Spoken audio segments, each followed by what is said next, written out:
31자 현대어 성경 마태복음 19장. 예수께서는 이 말씀을 마치고 갈릴리를 떠나 요단강 건너편 유대 지방으로 가셨다. 많은 군중이 예수를 따라오자 예수께서도 거기서도 일일이 그들의 병을 고쳐주셨다. 바리새파 사람들 몇이 예수께 와서 말로 올무를 걸어 예수를 함정에 빠뜨리려고 어떤 경우든지 이유가 있으면 남편이 아내를 버려도 상관없습니까? 하고 물었다. 예수께서 대답하셨다. 성경을 읽어보지 못하였느냐? 성경에는 하나님께서 처음부터 남자와 여자를 창조하셨다는 것과 남자는 그의 부모를 떠나 제 아내와 합하여 한 몸을 이루리라고 기록되어 있다. 이 두 사람은 이제 둘이 아니라 한 몸이다. 하나님께서 짝지어 주신 것을 사람이 나눌 수는 없는 것이다. 그러면 왜 모세는 이혼장을 써주면 아내를 버려도 좋다고 하였습니까? 하고 그들이 다시 묻자 예수께서 대답하셨다. 모세는 너희 완고하고 악한 마음을 알고 그런 말을 하였지만 그것은 본래 하나님께서 정해진 것이 아니다.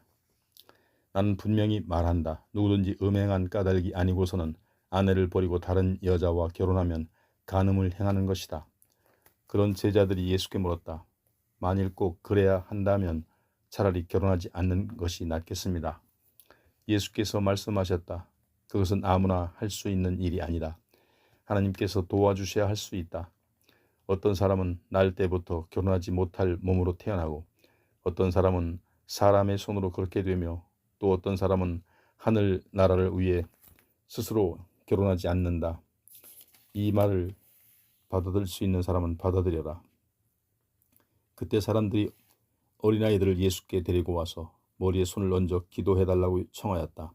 그러자 제자들이 데리고 온 사람들을 보고 우리 선생님을 괴롭히지 마시오 하고 꾸짖었다. 그러자 예수께서 어린아이들이 내게 오는 것을 막지 말라. 하늘나라는 이런 어린아이들과 같은 자들이 것이다 하고 그들의 머리 위에 손을 얹어 축복해 주시고 그곳을 떠나셨다. 어떤 젊은이가 예수께 와서 물었다. 선생님, 제가 무슨 선한 일을 해야 영원한 생명을 얻겠습니까? 예수께서 대답하셨다. 내가 어찌하여 내가 선한 일에 대하여 묻느냐? 선한 분은 오직 하나님 한 분뿐이시다. 생명으로 들어가려거든 계명을 지켜라. 어느 계명입니까? 그가 다시 묻자 예수께서 말씀하셨다. 살인하지 말라, 간음하지 말라, 도둑질하지 말라, 거짓말하지 말라. 내 부모를 공경하라. 그리고 내 이웃을 내 몸같이 사랑하라. 저는 언제나 그 계명들을 다 지키고 있습니다. 아직도 무엇이 부족합니까? 하고 젊은이가 말하자 예수께서 말씀하셨다. 만일 내가 완전하게 되려거든 가서 내가 가진 것을 다 팔아 그 돈을 가난한 사람들에게 주어라. 그러면 하늘에서 보화를 얻게 될 것이다. 그리고 와서 나를 따르라. 이 말씀을 들은 젊은이는 큰 부자였으므로 침울한 표정으로 돌아갔다. 그러자 예수께서 제자들에게 말씀하셨다. 내가 진정으로 말한다. 부자는 하늘나라에 들어가기가 매우 어렵다. 다시 말하지만 부자가 하늘나라에 들어가는 것보다는 낙타가 바늘귀로 빠져나가는 것이 더 쉬울 것이다. 이 말씀을 듣고 제자들은 놀라서 그러면 세상에서 구원받을 사람이 어디 있겠습니까? 하고 물었다. 예수께서는 그들을 바라보시며 말씀하셨다. 사람으로서는 할 수가 없다. 그러나 하나님께서는 무슨 일이나 다 하실 수 있다. 그때 베드로가 예수께 말하였다. 저희는 모든 것을 버리고 주님을 따랐습니다. 그러니 저희는 무엇을 받게 되겠습니까? 예수께서 말씀하셨다. 새 세상이 되어 인자가 그 나라에서 영광스러운 보좌에 앉을 때 나를 쫓는 너희도 12보좌에 앉아 이스라엘 12지파를 심판할 것이다. 그리고 누구든지 나를 따르려고 집이나 형제나 자매나 아버지나 어머니나 아내나 자식이나 재산을 버린 사람은 100배의 상을 받을 것이고 또 영원한 생명을 얻을 것이다. 그러나 먼저 된 자가 나중되고 나중된 자가 먼저 되는 일이 많을 것이다. 20장. 하늘나라는 또 이렇게 비유할 수 있다. 어느 포도원 주인이 자기 포도원에서 일할 일꾼을 얻으려고 아침 일찍이 나갔다. 그는 일꾼들과 하루 품삯을 한 데나리온으로 정하고 그들을 포도원으로 보냈다. 9시쯤에 품꾼들이 대기하는 곳을 지나다가 보니 몇 사람이 일거리를 얻으려고 기다리고 있었다. 그래서 주인은 그 사람들도 포도원으로 보내며 그날의 일이 끝나는 시간에 적당한 품삯을 주겠다고 하였다. 정오와 오후 3시쯤에도 주인은 나가서 이와 같이 하였다. 그날 저녁 5시쯤 다시 마을에 나갔다가 몇 사람이 더 있는 것을 본 주인은 왜 자네들은 하루 종일 일하지 않는가 하고 물었다. 아무도 우리에게 일자리를 주는 사람이 없습니다 하고 그들이 대답하자 주인은 그러면 내 포도원으로 가서 다른 사람들을 도와주게 하고 말하였다. 저녁이 되자 주인은 관리인에게 사람들을 불러 맨 나중에 온 사람부터 품삯을 주라고 하였다. 오후 5시에 온 사람들은 한 데나리온씩을 받았다. 그러자 아침 일찍 온 사람들은 그보다 훨씬 더 많이 받을 것으로 기대하고 있었다. 그러나 그들이 받은 품삯 역시 한 데나리온씩이었다. 그들이 투덜거렸다. 1시간밖에 일하지 않은 이 사람들과 온종일 뙤약볕에서 일한 우리들에게 똑같은 품삯을 주신단 말입니까? 그러자 주인이 그들 가운데 한 사람에게 말하였다. 여보게, 나는 자네에게 잘못한 것이 없네. 자네는 하루 품삯으로 한 데나리온을 받기로 처음부터 정하지 않았는가? 자네 품삯이나 가지고 가게. 이 모든 사람에게 똑같이 준 것은 내 마음에 달린 것일세. 내 돈은 내 마음대로 주는데 무엇이 잘못인가? 내가 친절을 베푼 것이 자네 비위에 거스린단 말인가? 이와 같이 나중된 자가 먼저 되고 먼저 된 자가 나중될 것이다. 예수께서 예루살렘으로 올라가시는 길에 12 제자를 곁으로 불러 예루살렘에서 자신에게 일어날 일을 말씀하셨다. 나는 대제사장들과 율법학자들의 손에 넘겨질 것이다. 그들은 나를 로마 정부에 넘겨주어 그들의 조롱을 받으며 십자가에 달려 죽게 할 것이다. 그러나 나는 사흘 만에 다시 살아날 것이다. 그때 세베대의 두 아들 야고보와 요한의 어머니가 아들들과 함께 예수께 와서 절을 하며 청을 드렸다. 무엇을 원하느냐? 예수께서 물으시자 그 부인이 대답하였다. 주님의 나라가 서거든 저희 두 아들을 하나는 주님의 오른편에 하나는 왼편에 앉게 해주십시오. 그러자 예수께서 그 부인에게 내가 정하는 것이 무엇인지 알고 하는 말이냐 하고 말씀하신 뒤에 야고보와 요한을 향하여 다시 너희는 내가 마시게 될 그 무서운 잔을 마실 수 있겠느냐 하고 물으시자 그들이 대답하였다. 예, 저희는 마실 수 있습니다. 예수께서 그들에게 다시 말씀하셨다. 너희도 정녕 내 잔을 마시게 될 것이다. 그러나 내 오른편과 내 왼편 자리에 누가 앉게 될 것인가 하는 것은 내 고난이 아니다. 그 자리에 앉은 사람들은 내 아버지께서 미리 정해 놓으셨다. 다른 10 제자들이 이 말을 듣고 야고보와 요한에게 분개하였다. 그러자 예수께서 제자들을 불러 말씀하셨다. 이방인의 왕들은 백성을 강제로 지배하고 권력을 가진 사람들은 백성을 내리누른다.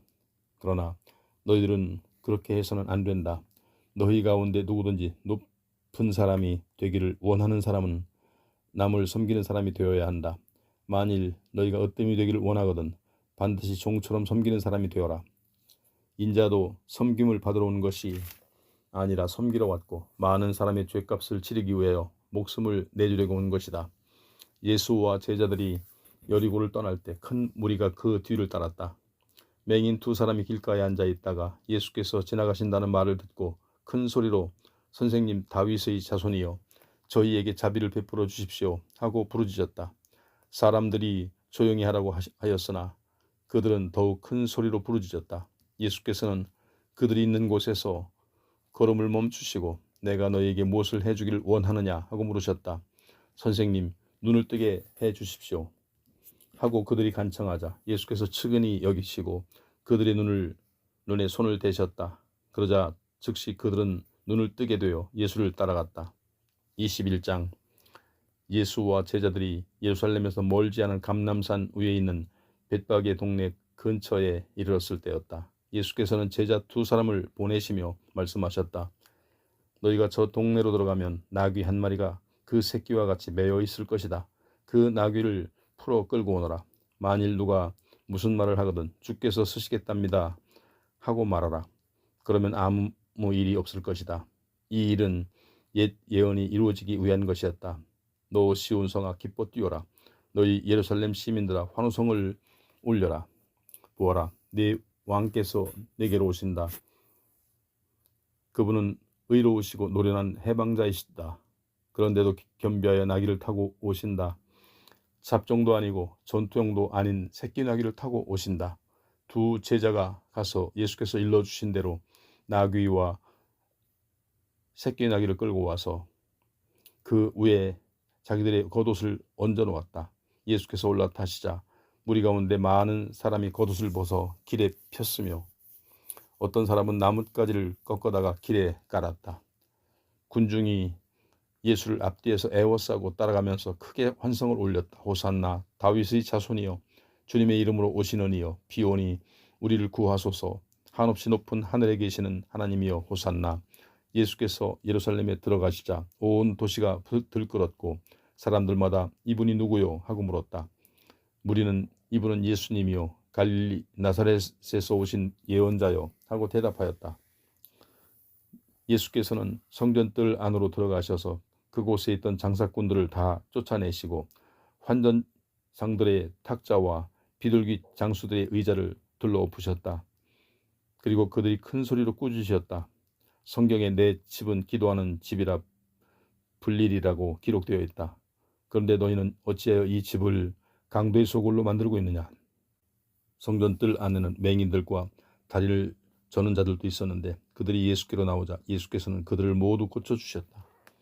이런 이적을 놀라서 지켜보던 대제사장들과 율법학자들은 어린아이들까지 성전 안에서 호산나 다윗의 자손이여 우리를 구하소서 하고 외치는 것을 보자 화가 나서 이 아이들이 뭐라고 하는지 들립니까? 하고 예수께 물었다. 예수께서 말씀하셨다. 듣고 있다. 너희는 어린아이와 젖먹이까지도 주님의 권능을 찬송하오니 라고 한 성경 말씀을 읽어보지 못하였느냐. 예수께서는 그들을 떠나 예루살렘 성 밖으로 있는 베다니로 가셔서 거기서 밤을 보내셨다. 이튿날 아침 예루살렘으로 되돌아오시던 예수께서는 매우 시장하셨다. 그때 마침 길가에 무화과나무 한 그루가 서 있는 것을 보시고 그리로 가까이 가 보셨다. 그러나 잎사귀만 무성할 뿐 열매는 보이지 않자 네가 다시는 열매를 맺지 못할 것이다 하고 말씀하셨다. 그러자 그 무화과 나무는 곧 말라버렸다. 제자들은 이것을 보고 놀라 어떻게 무화과 나무가 금방 말라버렸습니까? 하고 물었다. 그때 예수께서 그들에게 말씀하셨다. 내가 진정으로 말한다. 만일 너희가 믿고 의심하지 않는다면 너희는 이와 같을 일뿐만 아니라 더 큰 일도 할 수 있다. 너희가 이 산더러 땅에서 들려 바다로 옮겨가라 하더라도 그대로 될 것이다. 너희가 믿고 기도하면 너희가 기도한 것은 무엇이나 다 얻을 것이다. 예수께서 성전에 되돌아오셔서 가르치고 계실 때에 대제사장들과 유대 지도자들이 와서 무슨 권한으로 이런 일을 하며 누가 이런 권한을 주었는지 알려달라고 추궁하였다. 예수께서 말씀하셨다. 내 질문에 먼저 대답하면 내가 알려주겠다. 요한은 무슨 권한으로 세례를 베풀었느냐? 하나님께 받은 권한이냐? 아니면 사람에게서 받은 권한이냐? 그들은 자기들끼리 의논하였다. 만일 우리가 하나님께 받은 권한이라고 하면 그런데 왜 요한을 믿지 않느냐고 할 것이요. 또 사람에게서 받은 것이라 해도 궁지의 원리기는 마찬가지일 것이요. 군중이 모두 요한을 예언자로 알고 있으니 말이요. 결국 그들은 우리를 모르겠습니다 하고 대답하였다. 그러자 예수께서는 그렇다면 나도 너희 질문에 대답하지 않겠다고 말씀하셨다. 이것을 어떻게 생각하느냐? 두 아들을 둔 사람이 있었다. 아버지가 큰 아들에게 가서 얘야 오늘은 포도원에 가서 일을 하거라 하고 말하였다. 그러자 큰 아들은 예 아버지 가겠습니다 라고 대답하고는 가지 않았다. 아버지께서 또 작은 아들에게 가서 같은 말을 하였다. 작은 아들은 싫습니다 라고 대답했지만 후에 뉘우치고 일하러 갔다. 두 아들 중에 그의 아버지에게 순종한 아들은 어느 쪽이냐 하고 예수께서 물으셨다. 그들이 물론 작은 아들입니다 하고 대답하자 예수께서는 그 말씀하신 뜻을 설명해 주셨다.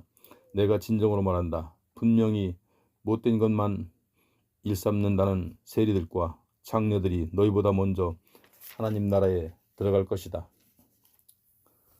세례 요한이 너희에게 회개하고 하나님께로 돌아오라고 하였을 때 세리들과 장녀들은 그 말을 들었지만 너희는 듣지 않았다. 너희는 그것을 보고도 끝내 회개하지 않고 그를 믿지 않았다.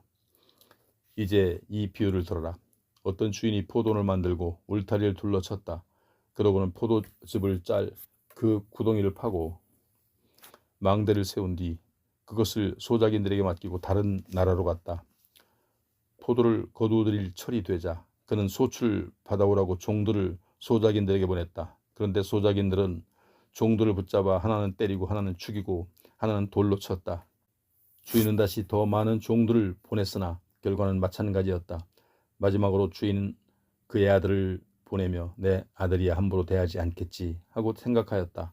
그러나 소작인들은 그 아들이 오는 것을 보자 서로 말하였다. 저기 상속자가 오는구나. 잘됐다. 저놈을 죽여버리자. 이 포도원을 우리가 차지하자. 그러고는 그를 잡아 포도원 밖으로 끌어다 죽여버렸다. 그렇다면 포도원 주인이 돌아왔을 때 이런 소작인들을 어떻게 할 것이냐고 생각하느냐. 유대인 지도자들이 대답하였다. 악한 자들을 모조리 죽여버리고 그 포도원은 제때 소출을 바칠 다른 소작인에게 맡길 것입니다. 그러자 예수께서 말씀하셨다. 너희는 성경에서 이런 말씀을 읽지 못하였느냐. 집 짓는 이가 쓸모없어 버린 돌이 이제는 어떤 돌보다도 더욱 소중한 돌이 되었다. 예수께서 이루신 이 일 그저 놀랍기만 하여라. 엄청나기만 하여라. 잘 들어라. 너희는 하늘나라를 빼앗길 것이다. 하나님께서는 소출을 잘 내는 백성들에게 그 나라를 맡기실 것이다. 이 진리의 반석에 걸려 넘어지는 사람은 모두 깨질 것이고 이 돌 밑에 깔리는 사람은 먼지처럼 흩어지고 말 것이다. 대제사장들과 바리새인 지도자들은 이 비유가 자기들을 두고 하시는 말씀인 것을 알고 예수를 붙잡으라고 하였다. 그러나 예수를 예언자로 믿고 있는 군중이 두려워서 그렇게 하지 못하였다. 22장 예수께서는 다시 비유를 들어 말씀하셨다. 하늘나라는 어떤 왕이 자기 아들의 결혼 잔치를 크게 베푼 일에 비할 수 있다. 많은 손님을 초청한 왕이 잔치 준비가 끝나자 신하를 보낸 시간이 다 되었음을 알리게 되었다. 그러나 모두 오기를 거절하였다. 그래서 왕은 다시 다른 신하들을 보내서 모든 준비가 끝나고 고기를 굽고 있으니 속히 오라고 전하게 하였다.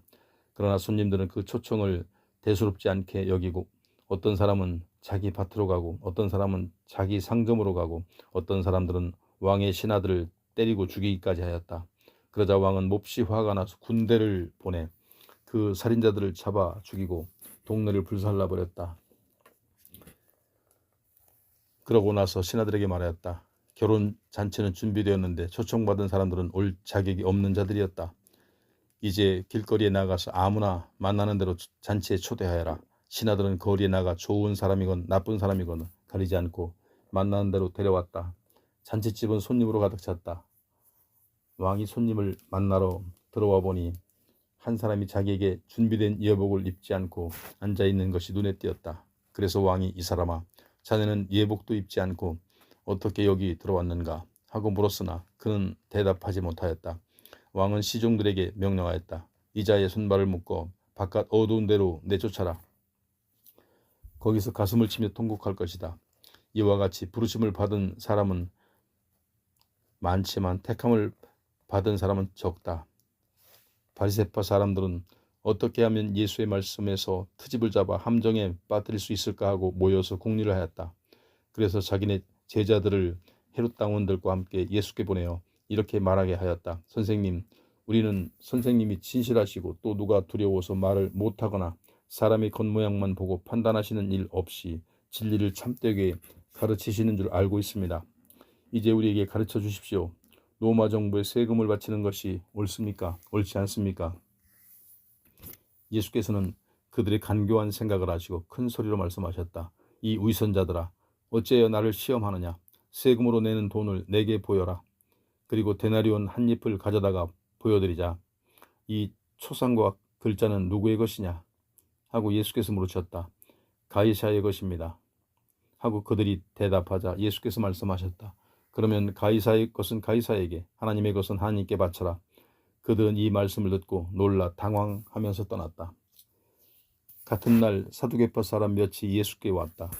사두개파 사람들은 사람이 죽은 후에 부활하는 일이 있을 수 없다고 주장하는 사람들이었다. 그들이 예수께 물었다. 선생님, 모세는 만일 어떤 사람이 자녀가 없이 죽으면 그 동생이 그 형수와 결혼하여 죽은 사람의 재산을 상속할 아들을 낳아주어야 한다고 하였습니다. 그런데 우리 이웃에 7형제가 살고 있었습니다. 그들 가운데 첫째가 결혼해 살다가 죽었는데 아들이 없었습니다. 그래서 이 형수는 둘째와 결혼하였습니다. 둘째도 아들이 없이 죽었고 그 여자는 다음 동생과 결혼하여 차례로 7째 동생까지 내려갔습니다. 그런 후에 그 여자도 죽었습니다. 이 여자가 7형제를 모두 자기 남편으로 삼았으니 부활 때 이 여자는 그 형제 중 누구의 아내가 되겠습니까? 예수께서 대답하셨다. 너희는 성경도 모르고 하나님의 능력도 모르기 때문에 잘못 생각하고 있구나. 부활한 다음에는 결혼하지 않고 하늘에 있는 천사들처럼 된다. 죽은 자의 부활에 대한 것은 성경에서 읽어본 일이 없느냐? 하나님께서 나는 아브라함의 하나님이요 이삭의 하나님이요 야곱의 하나님이다 라고 말씀하시지 않았느냐? 이 말씀은 하나님이 죽은 자들의 하나님이 아니라 살아있는 자들의 하나님이란 뜻이다. 군중은 예수의 이 말씀을 듣고 깊은 감명을 받았다. 사두개파 사람들이 예수의 대답을 말문이 막혔다는 소문을 듣고 바리새파 사람들이 모였다. 그들 가운데 한 율법 교사가 예수를 시험하려고 물었다. 선생님, 모세 율법 중에서 어느 것이 가장 큰 계명입니까? 예수께서 대답하셨다. 네 마음을 다하고 목숨을 다하고 생각을 다하여 주 너의 하나님을 사랑하라. 이것이 가장 크고 첫째가는 계명이다. 그러자 내 이웃을 내 몸과 같이 사랑하라는 둘째가는 계명도 이해 못지않게 중요하다. 모든 다른 계명과 예언자들의 요구는 이 두 계명으로 요약될 수 있다. 예수께서 바리새파 사람들이 둘러앉아 있는 자리에서 질문을 던지셨다. 그리스도를 어떻게 생각하느냐?